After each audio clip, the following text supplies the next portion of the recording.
Hello students, welcome to Biores YouTube channel.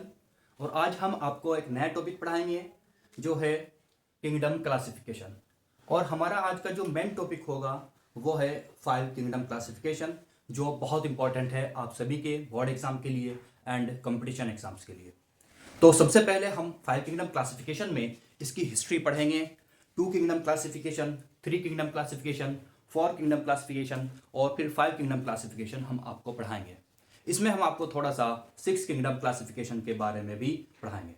तो student, शुरू करते हैं 2 kingdom classification. 2 kingdom classification, 2 kingdom classification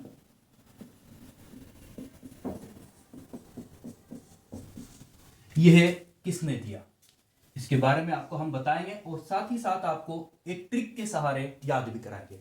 अक्सर स्टूडेंट्स 2, 3 एंड 4 किंगडम क्लासिफिकेशन को किसने दिया ये भूल जाते हैं, उसकी एक ट्रिक भी हम आपके लिए एक आज लेकर आए हैं।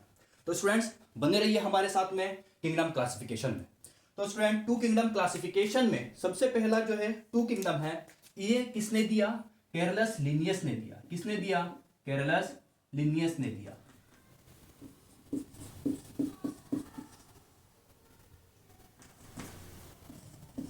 कैरलस लिनियस ने 2 किंगडम क्लासिफिकेशन के बारे में बताया और इन्होंने कहा कि वर्ल्ड को हम या लिविंग वर्ल्ड को हम 2 पार्ट्स में डिवाइड कर सकते हैं, जैसे प्लांट्स और एक एनिमल। तो किंगडम प्लांटी दिया इन्होंने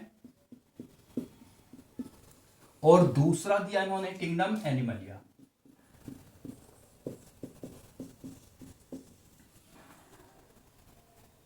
स्टूडेंट, किंगडम प्लांटी में उन्होंने सेल वॉल और लोकोमोशन के बेस पर दिया। इसमें वो ऑर्गेनिज्म रखे जिनके पास सेल वॉल होती थी। सेल वॉल किस किस के पास पाई जाती है? बैक्टीरिया के पास पाई जाती है, साइनोबैक्टीरिया के पास होती है, सभी फंजाई के पास होती है और सभी प्लांट्स के पास होती है। मतलब algae, bryophyte, pteridophyte, gymnosperm, angiosperm, इन सभी के पास होती है। तो सेल वॉल के बेस पर जिनके पास सेल वॉल है वो सबको किंगडम प्लांट्स में रखा, और जिनके पास सेल वॉल नहीं है और जो लोकोमोशन भी कर सकते हैं उन्हें किस में रखा? किंगडम एनिमलिया में रखा। किंगडम एनिमलिया में हम क्या क्या पढ़ सकते हैं? प्रोटोजोआ, इनवर्टिब्रेट्स और वर्टिब्रेट्स।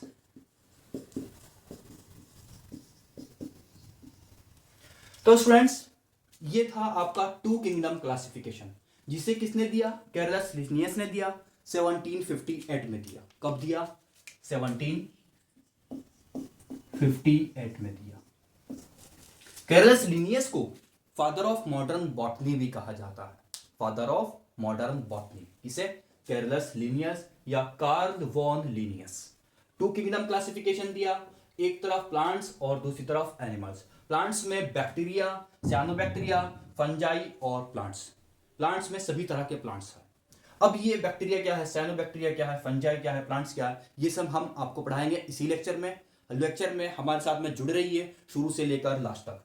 तो स्टूडेंट, ये आप अपने पास में नोट कर लेंगे। इसका जो मेन बेस था, मेन क्राइटेरिया क्या है, उसके बारे में हम बात करते हैं। कौन? जिसके पास सेल वॉल है। क्या है? Cell wall. वो सब प्लांट्स में रखे। जो लोकोमोशन नहीं कर सकते हैं, क्या नहीं कर सकते? लोकोमोशन नहीं कर सकते, उन सभी को किंगडम प्लांट्स में रखा। एनिमल्स, एनिमल्स में वो जिनके पास सेल वॉल नहीं है और जो लोकोमोशन कर सकते हैं, वो सब एनिमल्स में रखे हैं। तो स्टूडेंट्स, ये आप अपने पास में नोट कर लेंगे या स्क्रीनशॉट ले लेंगे और इसे अच्छे से याद कर लेंगे।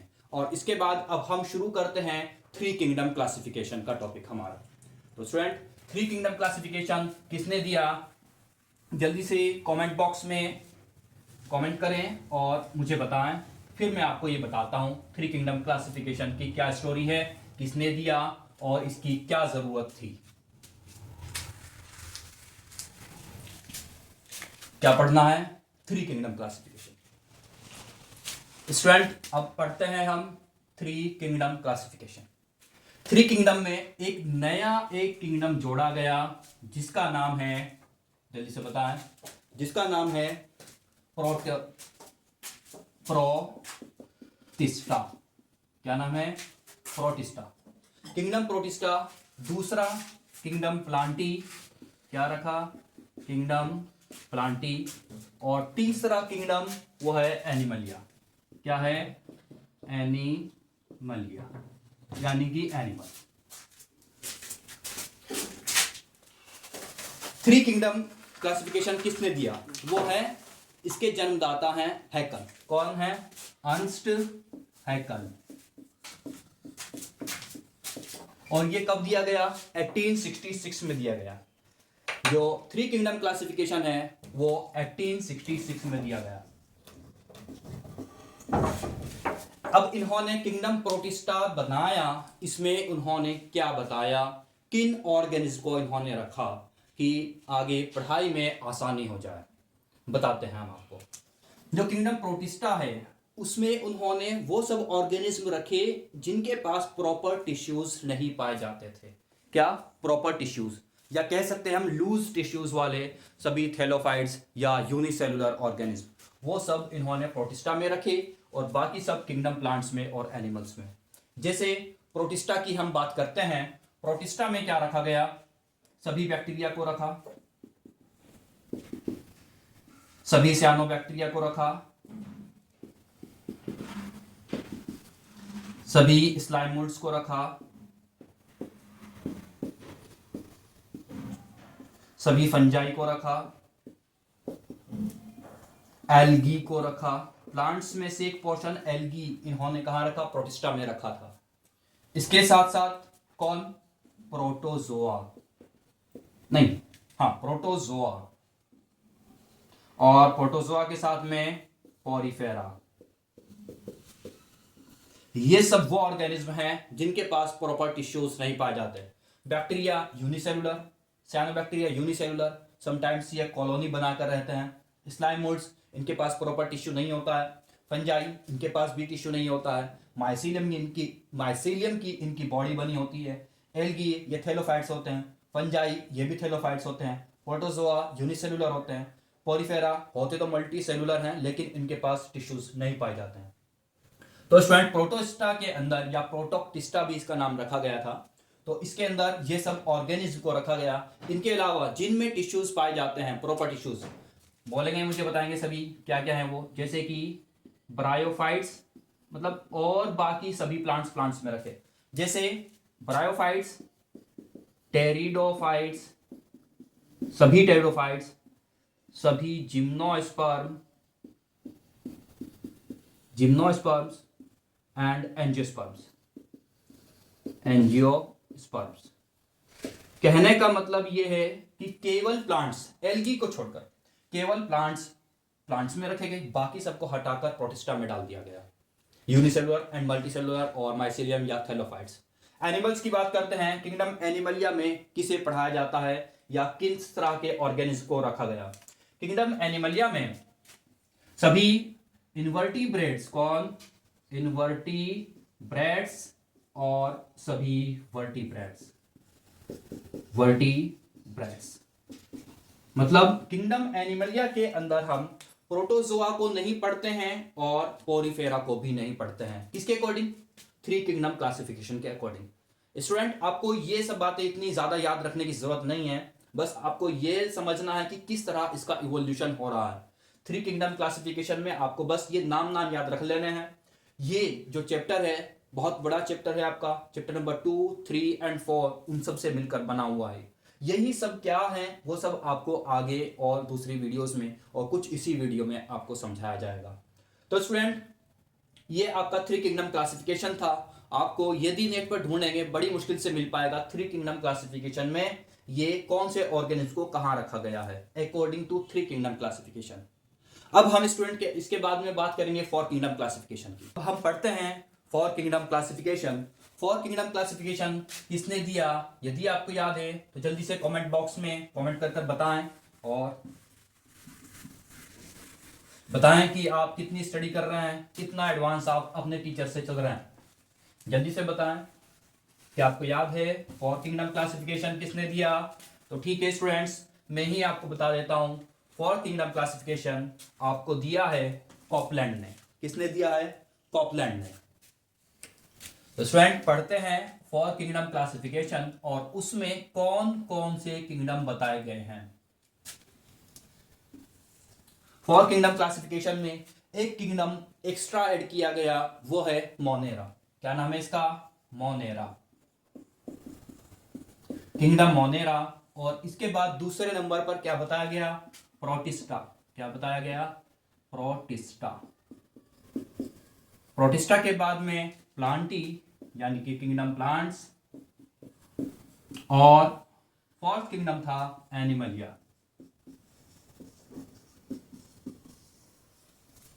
तो स्टूडेंट ये है आपका फोर किंगडम क्लासिफिकेशन। दिया किसने है? ये कॉपलैंड ने दिया है। किसने दिया है? कॉपलैंड। नाम याद रखना होगा आपको।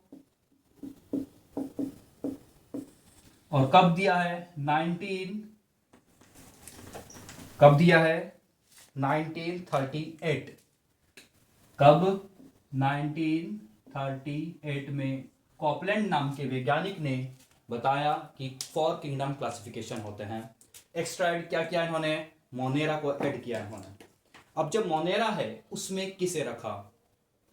अब स्टूडेंट हम देख रहे हैं एनिमल्स में हमने एनिमल रखे हैं थ्री किंगडम क्लासिफिकेशन के अकॉर्डिंग, और प्लांट्स में हमने प्लांट्स रखे हैं। लेकिन प्रोटिस्टा में बहुत सारे तरह के ऑर्गेनिज्म हमने पढ़े थे। बैक्टीरिया भी इसी में ही, यू बैक्टीरिया भी, आर्की बैक्टीरिया भी इसी में ही, सियानो बैक्टीरिया भी यहीं पर है, फंगस भी यहीं पर है, पोरीफेरा भी यहीं है, स्लाइमुड्स भी यहीं है, सब यहीं है, बहुत सारी वेराइटी है। अब इसमें कॉपलैंड ने जो प्रोकैरियोटिक ऑर्गेनिज्म है, प्रोकैरियोटिक का मीनिंग क्या होता है वो आपको बताऊंगा मैं। जो प्रोकैरियोटिक ऑर्गेनिज्म है उन्हें प्रोटिस्टा से हटाया और एक अलग किंगडम में डाल दिया।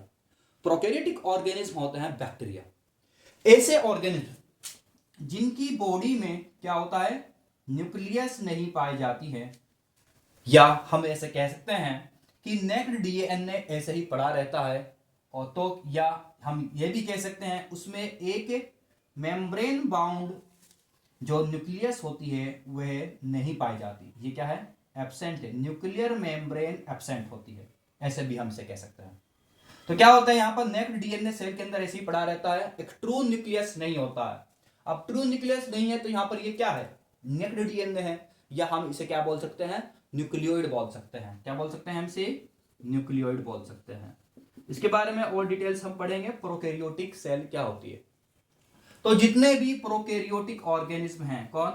प्रोकैरियोटिक, उन सब को प्रोटिस्टा से हटाया, मोनेरा में रख दिया गया। और प्रोकैरियोटिक ऑर्गेनिज्म क्या होते हैं? वो बैक्टीरिया होता है। मतलब जितने भी बैक्टीरिया हैं उन सबको हटाया और किंगडम मोनेरा में, कि हम इनकी स्टडी अब मोनेरा में करेंगे। बाकी सब जो भी था वो सब सेम, प्रोटिस्टा में सही, प्लांट्स में सही और एनिमल्स में सही। ये क्या है? ये आपका फोर किंगडम क्लासिफिकेशन है। अब फोर किंगडम क्लासिफिकेशन में के बाद क्या आता है? एक नया किंगडम आता है, फाइव किंगडम क्लासिफिकेशन। वो है, अभी आपको पढ़ाएंगे, लेकिन हमने आपको वादा किया था कि एक ट्रिक आपको बताएंगे। Two kingdom classification, three kingdom classification, four kingdom classification आप पढ़ चुके हैं अभी तक, और उन तीनों के वैज्ञानिकों के नाम आपको याद रखने में मुश्किल होती है, परेशानी होती है। तो स्टूडेंट ठीक है, मैं आपको बता देता हूं ट्रिक क्या है। वो बहुत इंटरेस्टिंग है, काफी इंटरेस्टिंग ट्रिक है। अब आपको याद रखना है टू किंगडम क्लासिफिकेशन, इसके बाद में क्या आता है? थ्री किंगडम क्लासिफिकेशन, इसके बाद क्या आया? Four kingdom classification.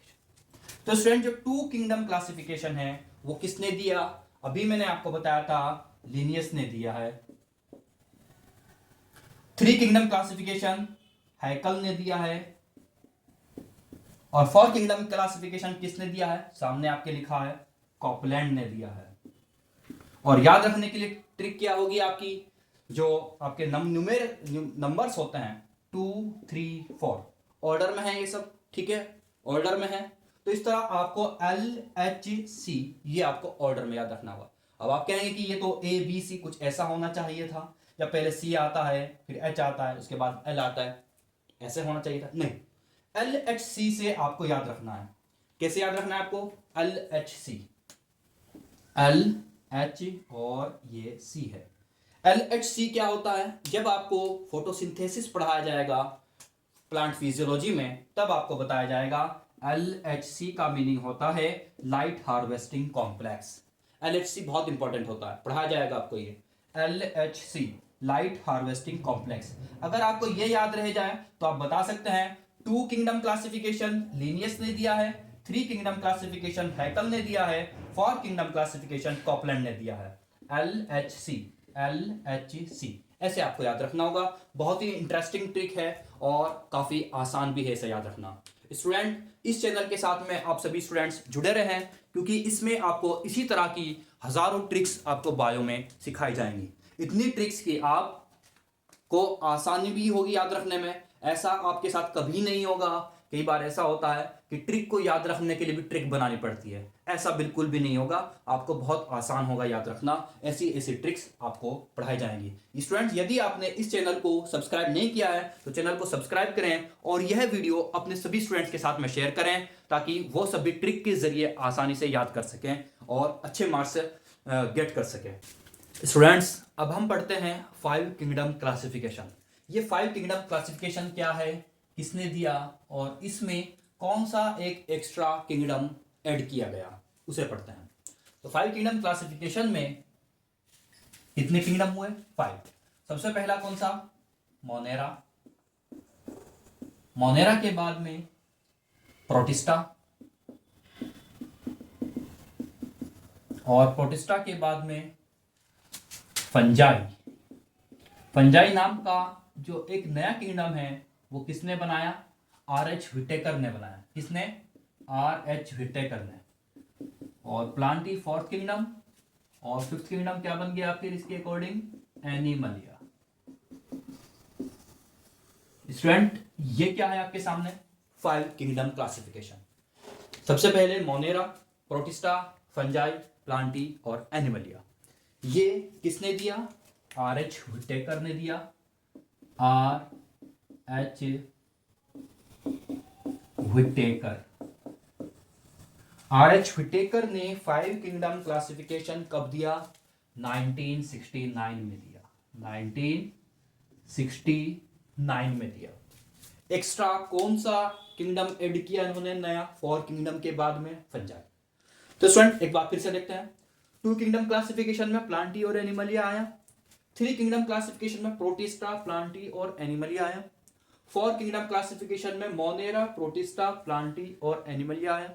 और 5 किंगडम क्लासिफिकेशन में फंगस ऐड कर दिया, मोनेरा, प्रोटिस्टा, फंजाई, प्लांटी और एनिमलिया। ये किसने दिया? RH व्हिटेकर ने दिया, 1969 में दिया।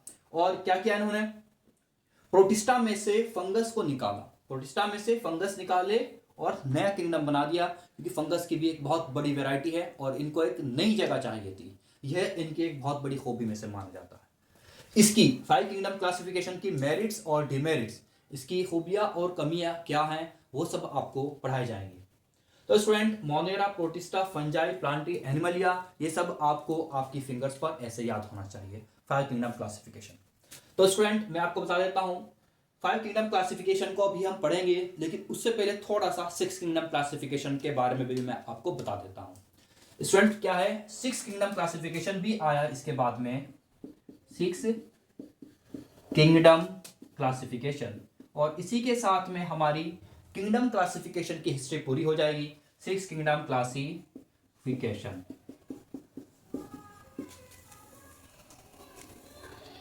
6 किंगडम क्लासिफिकेशन में क्या है? किंगडम मोनेरा को 2 पार्ट्स में डिवाइड किया। क्या क्या? एक तो आर्किया, इसमें क्या रखा उन्होंने? आर्की बैक्टीरिया को रखा। किसको? आर्की बैक्टीरिया, या आर्किया लिख सकते हैं उसका। दूसरा यूकेरिया लिख सकते हैं हमसे, नहीं, यू बैक्टीरिया, इसे बैक्टीरिया भी लिख सकते हैं या यू बैक्टीरिया लिख सकते हैं। आर्की बैक्टीरिया, यू बैक्टीरिया, और इसके बाद में कौन? प्रोटिस्टा, फंजाई, प्लांटी और एनिमलिया। स्टूडेंट, ये क्या है? First 1 2 3 4 5 6 six kingdom classification. ये क्या है? Six kingdom classification.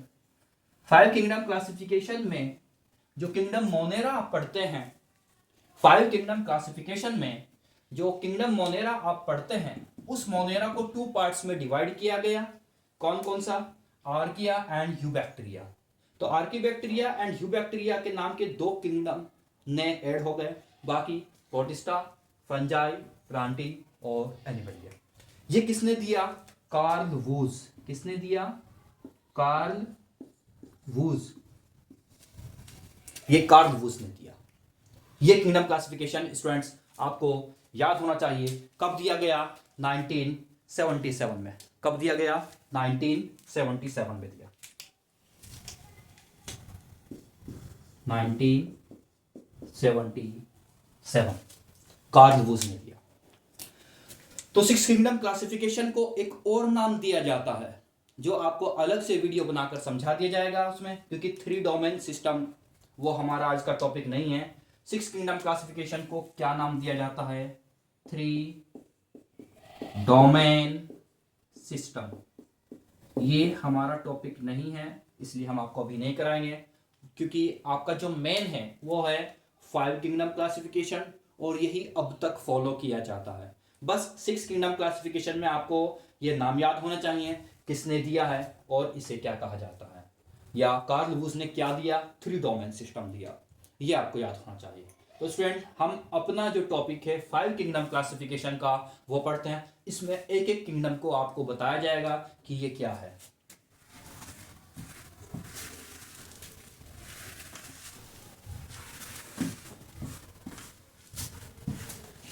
चलो शुरू करते हैं किंगडम मोनेरा से।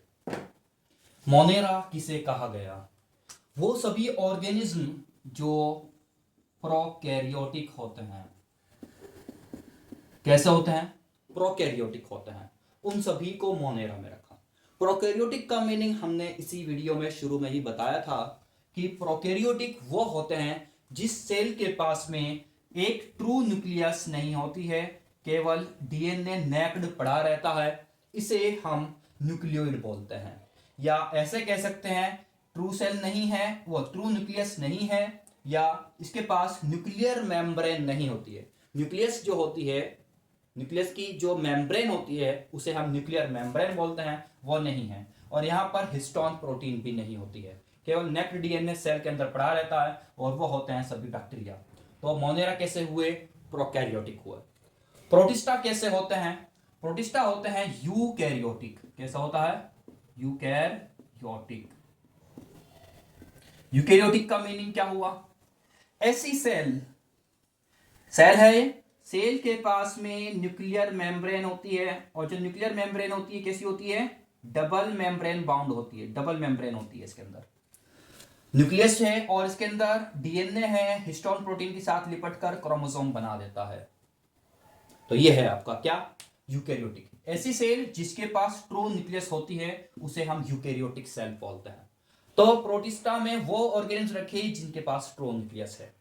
इसके बाद जो फंजाई की बात करते हैं, फंजाई भी सभी यूकैरियोटिक होते हैं, प्लांट्स भी सभी यूकैरियोटिक होते हैं, एनिमल्स भी सभी यूकैरियोटिक होते हैं। जो प्रोकैरियोटिक है उन सबको उठाकर इधर रख दिया। तो आर.एच. व्हिटेकर ने जो फाइव किंगडम क्लासिफिकेशन दिया है उसकी एक सबसे बड़ी खूबी यह हो गई कि प्रोकैरियोटिक को उन्होंने अलग रखा, यूकैरियोटिक को उन्होंने अलग रखा, या ऐसे कह सकते हैं प्रोकैरियोटिक को यूकैरियोटिक से अलग रखा गया किंगडम मोनेरा में। एक सबसे बड़ी खूबी। इसके बाद में हम बात करते हैं, इसके अंदर इन्होंने जो बॉडी ऑर्गेनाइजेशन है उसका ख्याल रखा है। बॉडी ऑर्गेनाइजेशन जैसे कि जितने भी मोनेरा हैं ये सब कैसे होते हैं? यूनिसेलुलर होते हैं। कैसे होते हैं? यूनिसेलुलर होते हैं। यूनि का मतलब होता है वन से होता है, सेलुलर का मतलब सेल से होता है। मतलब ये वो ऑर्गेनिज्म है जिनकी बॉडी में केवल एक ही सेल होती है, एक ही कोश। कभी कभी ये कॉलोनी के रूप में रहते हैं, जैसे कि नॉस्टॉक, कुछ साइनोबैक्टीरिया होता है। मोनेरा यूनिसेलुलर होता है। प्रोटिस्टा की बात करते हैं, ये सभी यूनिसेलुलर होते हैं। ये भी कैसे होते हैं? यूनिसेलुलर होते हैं। प्रोटिस्टा भी यूनिसेलुलर मतलब एक कोशिका वाले। वन यूनिसेलुलर, जितने भी यूकेरियोटिक हैं वो ऑर्गेनिज्म जिनकी सेल में न्यूक्लियस है और सिंगल सेल ही एक अपने आप में लीव है, एक लाइफ है, एक ऑर्गेनिज्म है, उन सभी को प्रोटिस्टा में रखा गया। Eukaryotic unicellular organism are called protista according to R H Whittaker. समझ में आता है इतना? मोनेरा में क्या है? प्रोकैरियोटिक यूनिसेलुलर, प्रोटिस्टा में क्या है? Eukaryotic unicellular. अब बात करते हैं हम फंगस की। फंजाई में कौन है? यूकेरियोटिक है, लेकिन वो सभी कैसे हैं? Multi cellular. कैसे? Multi cellular. मल्टी यानी कि बहुत बहुकोशिकीय, मतलब इनकी सेल में, इनके ऑर्गेनिज्म के अंदर या इसकी बॉडी के अंदर बहुत सारी कोशिकाएं पाई जाती हैं। मल्टी का मतलब बहुत सारी सेल्स मिलकर इसको बनाते हैं। वो क्या है? फंगस है। अभी फंगस को आप अच्छे से क्लियर नहीं समझ सकते हैं, अभी आपको और दूसरे कैरेक्टर्स भी पढ़ाए जाएंगे। प्लांट्स के अंदर भी सभी मल्टी सेलुलर ऑर्गेनिज्म को रखा गया, एनिमल्स में भी सभी मल्टी सेलुलर ऑर्गेनिज्म को रखा गया। मतलब यूकेरियोटिक, सबसे पहले तो हमने मोनेरा को प्रोकैरियोटिक के बेस पर अलग कर लिया, सभी यूकेरियोटिक हैं। फिर बाद में यूकेरियोटिक से मल्टी सेलुलर या यूनिसेलुलर के बेस पर हमने प्रोटिस्टा को अलग कर दिया। अब ये भी समझ आता है। अब इन तीनों को समझना बाकी है, इन सब के अंदर क्या क्या कैरेक्टर्स हैं। अभी तक हमने 5 किंगडम क्लासिफिकेशन का 2 कैरेक्टर पढ़ लिए हैं। पहला कैरेक्टर सेलुलर स्ट्रक्चर, सेल की क्या स्ट्रक्चर, प्रोकैरियोटिक है या यूकेरियोटिक है। दूसरा कैरेक्टर बॉडी ऑर्गेनाइजेशन, कि यूनिसेलुलर है या मल्टी सेलुलर है। अब इसके बाद में हम पढ़ते हैं मोड ऑफ न्यूट्रिशन, न्यूट्रिशन कैसे होता है इन सब के अंदर। सबसे पहले मोनेरा की बात कर लेते हैं। मोनेरा के अंदर न्यूट्रिशन ऑटोट्रोफिक भी होता है और हेटेरोट्रोफिक भी होता है। स्टूडेंट्स, एक वीडियो न्यूट्रिशन के ऊपर भी आपको पढ़ाई जाएगी। न्यूट्रिशन ऑटोट्रोफिक होता है, हेटेरोट्रोफिक होता है, फिर उसके कितने पार्ट्स होते हैं, कितनी तरह का न्यूट्रिशन होता है। तो स्टूडेंट, अभी हम आपको बताएंगे मोनेरा में ऑटोट्रोफिक भी होता है और हेटेरोट्रोफिक भी होता है। ऑटोट्रोफिक और साथ ही साथ कैसा? हेटेरोट्रोफिक भी होता है। ये ऑटोट्रोफिक टाइप का जो न्यूट्रिशन होता है वो कैसा होता है? ऑटो का मतलब स्वयं से होता है, सेल्फ से होता है, खुद से होता है। और ट्रॉफिक का मतलब फूड से है, ये अपना फूड खुद बना लेते हैं। क्या कहते हैं इसे? ऑटोट्रोफिक। मोनेरा, कुछ मोनेरा या कुछ बैक्टीरिया ऑटोट्रोफिक भी होता है। और इसमें ऑटोट्रोफिक भी दोनों तरह का होता है। ऑटोट्रोफिक एक तो कीमोसिंथेटिक होता है। कैसा? कीमोसिंथेटिक। और एक होता है फोटोसिंथेटिक।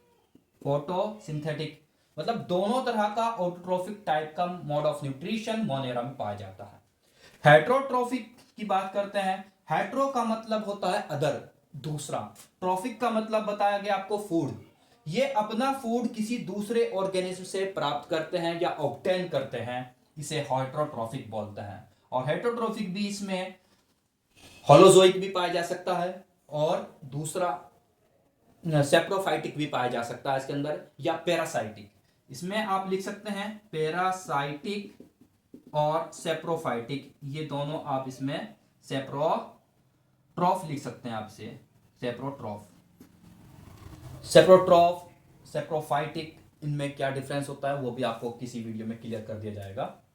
तो स्टूडेंट, ये हेटेरोट्रोफिक, ये क्या है? ये मैंने आपको न्यूट्रिशन बताया है मोनेरा के अंदर कैसे होता है। प्रोटिस्टा में कैसे होता है? प्रोटिस्टा में कुछ ऑटोट्रोफिक भी हैं, ऑटोट्रोफिक भी हैं, कुछ हेटेरोट्रोफिक भी हैं। आपको जब किंगडम प्रोटिस्टा पढ़ाया जाएगा एक बड़ी वीडियो में, क्योंकि स्टूडेंट मैं आपको बता दूं, ये टॉपिक को पढ़ना ऐसा नहीं कि मैं 5 मिनट की एक वीडियो बनाऊं उसी में आपको सब कुछ क्लियर कर दूं, क्योंकि इसमें बहुत सारे वर्ड्स हैं, नए नए वर्ड्स आप लोगों के लिए आ रहे होंगे, उन सभी को क्लियर करना है। एनसीईआरटी में भी 4 चैप्टर दिए हुए हैं। चैप्टर नंबर 2 में मोनेरा, प्रोटिस्टा को और फंजाई को क्लियर किया गया है। एक चैप्टर इन्हीं तीनों के नाम से अलग से है।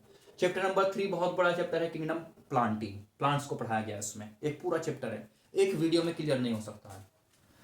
एक चैप्टर नंबर 4 एनिमल्स के ऊपर है, किंगडम एनिमलिया। तो उन सब के लिए अलग अलग वीडियोस बनेंगी। जितना पॉसिबल हो सकता है 5 किंगडम क्लासिफिकेशन को समझाने के लिए वो मैं आपको क्लियर कर रहा हूँ। तो स्टूडेंट इसमें प्रोटिस्टा में ऑटोट्रोफिक भी होता है, हेटेरोट्रोफिक भी होता है, न्यूट्रिशन दोनों तरह का होता है। क्योंकि प्रोटिस्टा वैसे तो 5 तरह के होते हैं, लेकिन मैं आपको कह सकता हूं प्लांट लाइक भी होता है। प्रोटिस्टा यूनिसेल्युलर रूप है किसका? यूकेरियोटिक का। मैंने आपको ये बात बताई है। अभी एक डायग्राम में आपको बनाऊंगा, उससे और ज्यादा अच्छे से क्लियर हो जाएगा प्रोटिस्टा क्या है। प्रोटिस्टा क्या है? यूनिसेल्युलर रूप है किसका? यूकेरियोटिक का। यूनिसेल्युलर रूप। इसमें प्लांट फंगस लाइक ऑर्गेनिज्म भी पढ़ते हैं, प्लांट लाइक ऑर्गेनिज्म भी पढ़ते हैं, और एनिमल लाइक ऑर्गेनिज्म भी हम पढ़ते हैं। किसमें? प्रोटिस्टा में। तीनों तरह के ऑर्गेनिज्म इसमें पढ़ाए जाते हैं।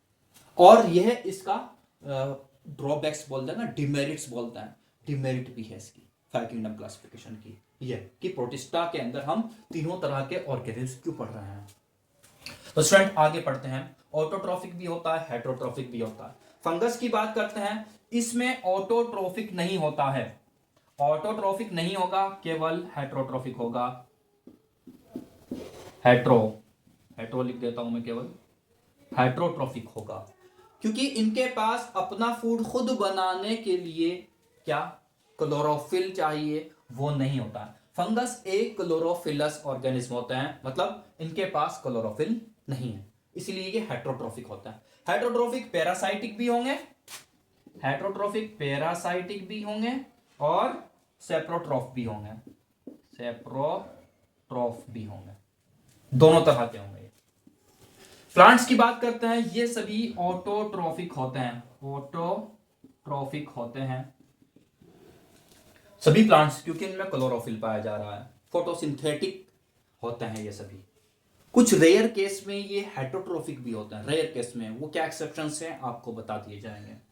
एनिमल्स जो होते हैं वो सभी कैसे होते हैं?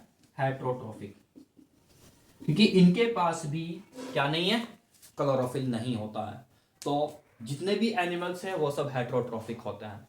तो स्टूडेंट देखते हैं ऑटोट्रोफिक और हेटेरोट्रोफिक के बेस पर बहुत सी बातें हम यहाँ पे सीख सकते हैं, जैसे कि प्लांट सभी ऑटोट्रोफिक है, एनिमल्स सभी हेटेरोट्रोफिक है, और एनिमल्स में होलोजोइक टाइप का मोड ऑफ न्यूट्रिशन पाया जाता है। कैसा?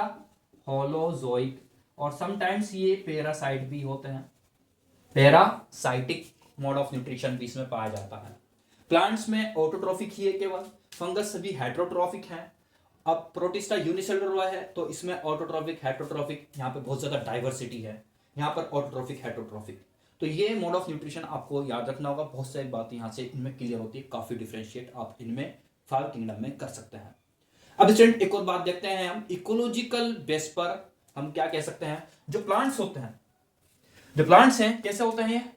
प्रोड्यूसर होते हैं। प्लांट्स क्या होते हैं? प्रोड्यूसर होते हैं, मतलब फूड का प्रोडक्शन करते हैं। सनलाइट से एनर्जी मिल जाती है, वाटर लेते हैं ये, और क्या करते हैं? कार्बन डाइऑक्साइड भी इन्हें मिल जाती है, अपना फूड बना लेते हैं, फोटोसिंथेसिस करते हैं, तो ये प्रोड्यूसर कहलाते हैं। एनिमल्स जो होते हैं वो सब कंज्यूमर होते हैं। कैसे होते हैं? कंज्यूमर होते हैं, मतलब फूड को प्रोड्यूसर से ले लिया या किसी दूसरे एनिमल से फूड ले लिया। फंगस की बात करते हैं, ये सभी इकोलॉजिकली डिकम्पोजर होते हैं। क्या होते हैं? डिकम्पोजर, मतलब जो डेड ऑर्गेनिज्म है उसको डिकम्पोज करने का काम किसको होगा?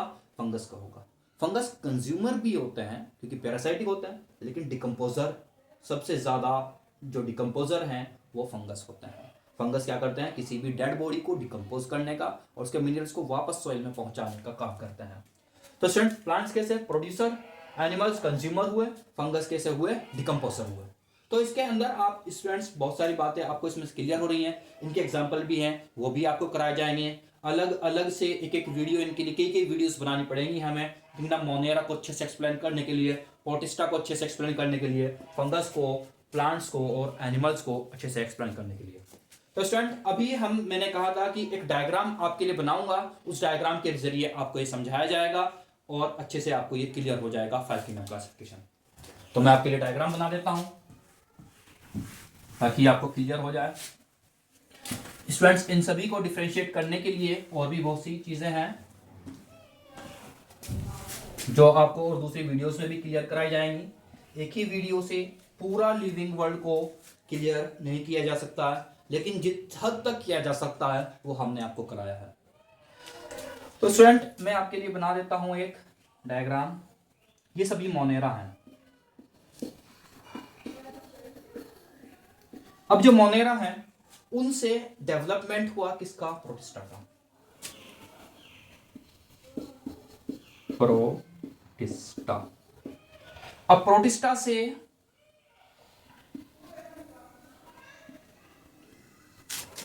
किसका डेवलपमेंट हुआ? फंजाई, प्लांटी और एनिमलिया, इन सभी का डेवलपमेंट हुआ है। कैसे? सबसे पहले मोनेरा बने, मोनेरा में और इवोल्यूशन हुआ, प्रोटिस्टा बने, और उसमें इवोल्यूशन होता चला गया। इवोल्यूशंस की जो चेन है, क्योंकि जो 5 किंगडम क्लासिफिकेशन है वो किस बेस पर दिया गया है, इसका क्राइटेरिया क्या है, वो मैं आपके लिए नोट कर देता हूं पहले। क्राइटेरिया ऑफ 5 किंगडम क्लासिफिकेशन क्या है? पढ़ते हैं। Cellular, cell structure, cell structure ये नोट कर लेना है, बहुत इंपॉर्टेंट है, एग्जाम में पूछा जाता है। Body organisation, mode of nutrition, mode of reproduction. Reproduction को इस टेबल के जरिए आसानी से बहुत क्लियर नहीं किया जा सकता है, इसीलिए जब जो वीडियोस आपको बनाई जाएंगी अलग अलग सेपरेट, उसमें आपको इनका रिप्रोडक्शन कराया जाएगा। और एक है फाइलोजेनेटिक रिलेशनशिप या फाइलोजेनी बोल सकते हैं, फाइलोजेनेटिक रिलेशनशिप या फाइलोजेनी, ये क्या है? इन सभी क्राइटेरिया या इन सभी के बेस पर 5 किंगडम क्लासिफिकेशन दिया गया है जो हमने आपको कराया। तो फाइलोजेनी क्या है? इवोल्यूशनरी रिलेशनशिप जो होती है, इवोल्यूशन के बेस पर भी दिया गया है, इसीलिए सबसे अच्छा क्लासिफिकेशन माना जाता है। मोनेरा से विकास हुआ प्रोटिस्टा का, प्रोटिस्टा से विकास हुआ इन सब का। तो इसमें हमने किसे पढ़ा? प्रोकैरियोटिक यूनिसेलुलर को पढ़ा। अब प्रोकैरियोटिक से यूकैरियोटिक सेल, जिसके अंदर क्या पाई जाती है? न्यूक्लियस पाई जाती है, उसका विकास हुआ, लेकिन सभी कैसे? यूनिसेलुलर। इनके बाद में जो प्रोड्यूसर हैं उनको हमने प्लांट्स बोला। किसे? प्रोड्यूसर्स को प्लांट बोला, डिकम्पोजर्स को हमने फंजाई बोला, और कंज्यूमर्स को हमने एनिमल्स बोला। या जिनमें सेल वॉल होती है, फंजाई में भी सेल वॉल होती है, प्लांटी में भी सेल वॉल होती है, क्योंकि सेल स्ट्रक्चर है। सेल स्ट्रक्चर में हमें सेल वॉल की बात करनी होती है। मैं आपको एक बार फिर से बता देता हूं, मोनेरा के अंदर पेप्टाइडोग्लाइकेंस की बनी होती है सेल वॉल, और नाग की बनी होती है, एन एसिटिल नाग होता है, एन एसिटिल ग्लूकोसामीन होता है। प्रोटिस्टा के अंदर कुछ सेल वॉल की भी होती है या कई बार नहीं भी होती है। फंगस के अंदर सेल वॉल होती है, लेकिन किसकी? काइटिन की बनी होती है। प्लांट्स के अंदर सेलुलोज की बनी होती है, प्लांट्स के अंदर सेलुलोज की बनी होती है सेल वॉल। और एनिमल में जो सेल वॉल है वो होती नहीं है, क्या होता है? एब्सेंट बोलता है इसे, इसमें सेल वॉल नहीं होती है। तो सेल वॉल के बेस पर और इकोलॉजी के बेस पर और इनके जो और दूसरे हैबिट्स हैं उन सब के बेस पर ये सब आपके सामने है, इनके बेस पर ये बनाया गया है, और ये आपका 5 किंगडम क्लासिफिकेशन माना जाता है, बेस्ट है। प्रोकैरियोटिक यूनिसेलुलर सभी मोनेरा, यूकैरियोटिक यूनिसेलुलर सभी प्रोटिस्टा, और जो प्रोड्यूसर्स हैं उन्हें प्लांटी कहा, डिकम्पोजर फंजाई, और सभी कैरेक्टर्स कंज्यूमर एनिमलिया हुए। अब जो प्लांटी है, फंजाई है और एनिमलिया है, इन सभी का यूनिसेलुलर रूप भी तो होगा। क्या? यूनिसेलुलर रूप किनका? प्लांट्स, फंगस और एनिमल्स का। वो सबका यूनिसेलुलर रूप कहां पढ़ते हैं? प्रोटिस्टा में पढ़ते हैं। इसीलिए प्रोटिस्टा के अंदर बहुत ज्यादा वेराइटी या डाइवर्सिटी पाई जाती है। तो प्रोटिस्टा कैसे होते हैं? प्लांट लाइक भी होते हैं, फंगस लाइक भी होते हैं, और एनिमल लाइक भी होते हैं। मैं आपको अभी बता देता हूं वो कौन कौन से होते हैं। प्रोटिस्टा में हम क्या क्या पढ़ रहे होते हैं? प्रोटिस्टा में हम क्या पढ़ रहे हैं? क्राइसोफाइट्स क्या पढ़ रहे हैं? क्राइसोफाइट्स, डाइएनोफ्लैजिलेट्स और यूग्लिनोइड्स, डाइनोफ्लैजिलेट्स और क्राइसोफाइट्स, ये सब प्लांट लाइक होते हैं protista. Fungus like slime moulds आपने पढ़ा होगा, slime moulds. Animals like protozoa के बारे में आपने पढ़ा है, protozoa. Unicellular animal like organism में जो प्रोटोजोआ होते हैं, आपने अमीबा पढ़ा होगा जरूर। और क्या पढ़ा है, जो प्रोटोजोआ है या प्रोटिस्टा है, पैरामीशियम पढ़ा है, अमीबा पढ़ा है, वो सब प्रोटोजोआ होते हैं। एक प्रोटोजोआ बहुत इंपॉर्टेंट है जिसकी वजह से मलेरिया नाम की बीमारी हो जाती है, ठीक है, वो याद रखना है आपको। किसकी वजह से होता है ये आप कमेंट सेक्शन में जाकर अपना कमेंट कर मुझे बताएंगे। Protozoa. Slime moulds fungus like, जो यूनिसेलुलर फंगस है, फंगस लाइक होता है ये स्लाइम मोल्ड, ठीक है। अब प्लांट्स के अंदर क्या है, यूग्लिनोइड्स, यूग्लिना आपने पढ़ा है, ठीक है। क्राइसोफाइट्स, डाइनोफ्लैजिलेट्स वगैरह आपने ये पढ़े हैं, या आपको आगे और दूसरी वीडियोस में पढ़ाए जाएंगे। ये सब क्या है, plant like protista, fungus like protista और एनिमल लाइक प्रोटिस्टा, जिनको हम प्रोटोजोआ नाम दे दिया है। तो ये सब इसके अंदर पढ़ते हैं। प्रोटिस्टा के अंदर बहुत बड़ी वैरायटी है। तो स्टूडेंट्स, इसमें और बहुत सारी बातें हैं जो आपको बताई जा सकती हैं या जा सकती हैं। हम आपके साथ में जुड़े रहेंगे और आप भी हमारे साथ में जुड़े रहें, ताकि आपको बहुत अच्छे से सभी कुछ समझाया जाए और आपको समझ आए। स्टूडेंट, यह वीडियो ज़्यादा से ज़्यादा स्टूडेंट्स के साथ में ज़रूर शेयर करें, वीडियो को लाइक करें और चैनल को सब्सक्राइब ज़रूर करें। और आपको जाते जाते एक ट्रिक और मैं आपको दे रहा हूँ, वो क्या है, प्लांट लाइक प्रोटिस्टा कौन कौन से हैं, CDE, ABCD तो याद होगी ना आप सभी को, ABCDE, chrysophytes, dinoflagellates and euglenoids, CDE। ऐसे करेंगे तो आपको याद रहेगा।